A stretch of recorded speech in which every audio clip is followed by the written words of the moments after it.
हरिद्वार के होटल में सुबह मिली की नींद जल्दी खुल गई। उसने देखा कि श्रीमा गहरी नींद में सो रही है तो वह फ्रेश होकर बालकनी में आ गई।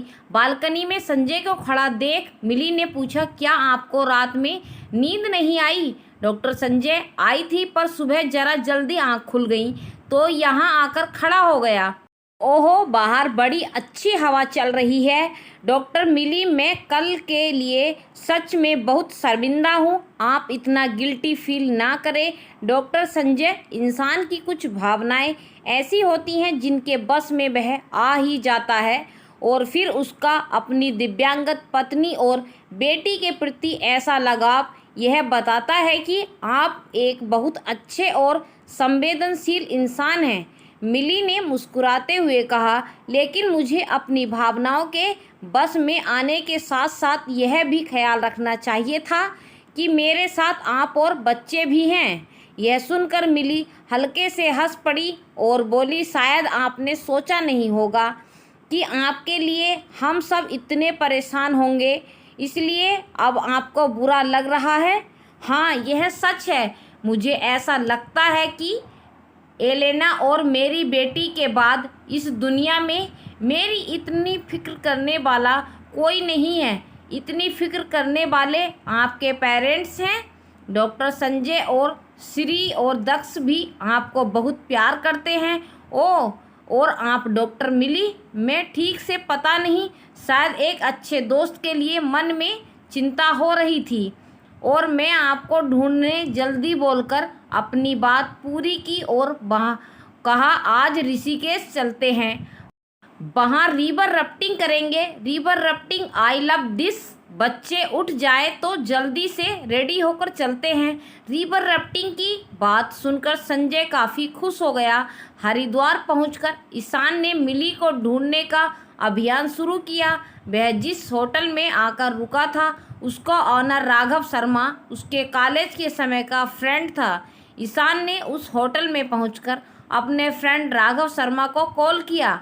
हेलो राघव, तुम्हारे होटल के प्रीमियम स्वीट में रुका हुआ हूँ, आ जाओ, साथ डिनर लेते हैं और कॉलेज की कुछ यादें ताज़ा करते हैं। ठीक है यार, आता हूँ। होटल के टेरेस से गंगा का काफ़ी खूबसूरत व्यू आता है। मैं वहीं आज रात को ड्रिंक और डिनर का इंतज़ाम करता हूँ।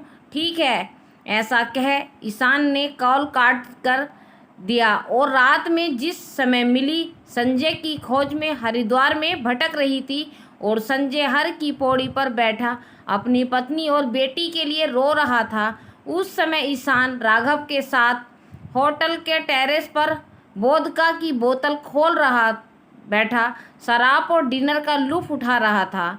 नशे में झूमते राघव ने एक दूरबीन ईशान देते हुए कहा, इससे देख, बहुत कुछ ऐसे व्यूज दिखेंगे जो नंगी आंखों से नहीं दिखते।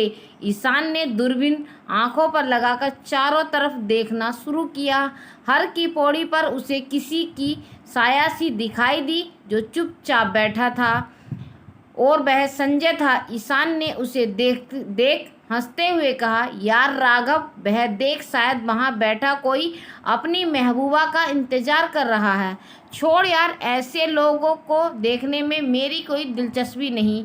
तुझे आज रात के लिए कोई लड़की चाहिए तो इंतज़ाम करवा देता हूँ। नहीं यार, इतनी ज़रूरत नहीं है, बस तू मेरा एक काम कर दे, नशे में झूमते हुए कहा डॉक्टर मिली और डॉक्टर संजय जिस होटल में ठहरे हैं उसका पता लगा दे यार।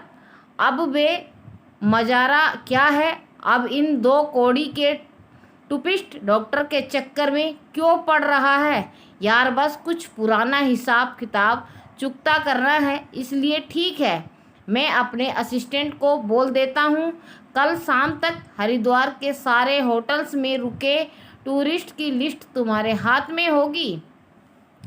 वाय दावे, कल दिन भर क्या कर रहे हो? कल पूरे दिन खाली ही हूँ। करते हैं, वहाँ मेरी भी कुछ बोटस हैं। हाँ ठीक है, मुझे ऐसी मस्ती किए काफ़ी समय बीत गया। आज सब संजय बच्चों और मिली के साथ ऋषिकेश के लिए निकला तो फ्रेश और हल्का महसूस कर रहा था।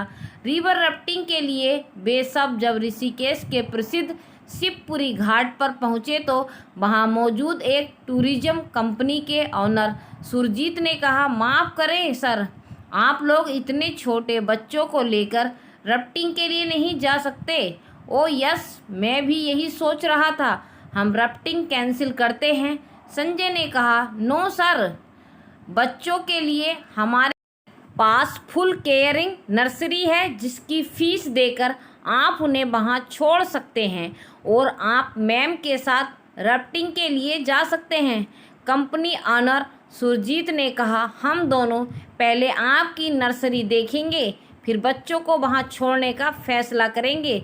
संजय बोला, ओ श्योर सर, आइए प्लीज। कहते हुए सुरजीत उन्हें घाट के पास ही बनी हुई एक खूबसूरत सी नर्सरी में लेकर गया। नर्सरी में भी और भी कई बच्चे थे और उन्हें कोई एक्टिविटी कराई जा रही थी। बच्चे काफ़ी खुश दिख रहे थे।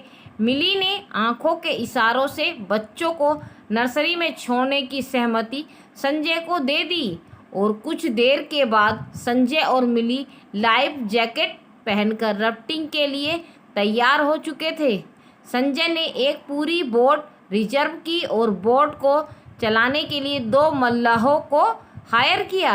राफ्टिंग वाली जगह पर पानी का बहाव काफ़ी तेज होता है, साथ ही गंगा के बीच धार में भी कुछ पठार के उभरे होने के से तेज बहाव में एक उछाल भी आता है जो राफ्टिंग करने वालों को चैलेंजिंग फील कराता है और उनके मन में एक एडवेंचर की खुशी भर देता है। संजय ने मिली का हाथ पकड़कर बोट पर बिठाया और मल्लाहों को चलाने को बोला।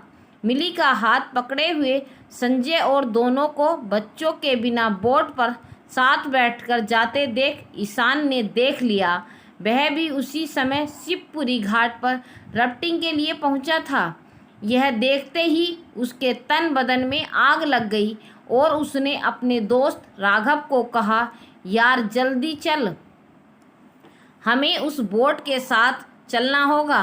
राघव ने कारण पूछा, लेकिन उसकी बात को अनसुना कर ईशान तेजी से चप्पू चलाने लगा। उधर बोट पर बैठी संजय ने मिली से पूछा, आप खुश तो हैं डॉक्टर मिली?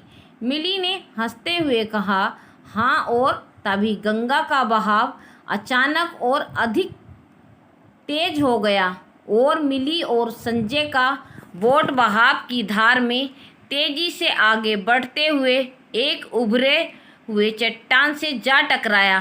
बोट की तेज गति के कारण टक्कर को मल्लाह संभाल नहीं सके और बोट तेजी से ऊपर उछाल मारकर पलट गया। दोनों मल्लाहों के साथ संजय और मिली की भी पकड़ बोट पर से छूट गई और वे सभी उस तेज बहाव में गिर पड़े।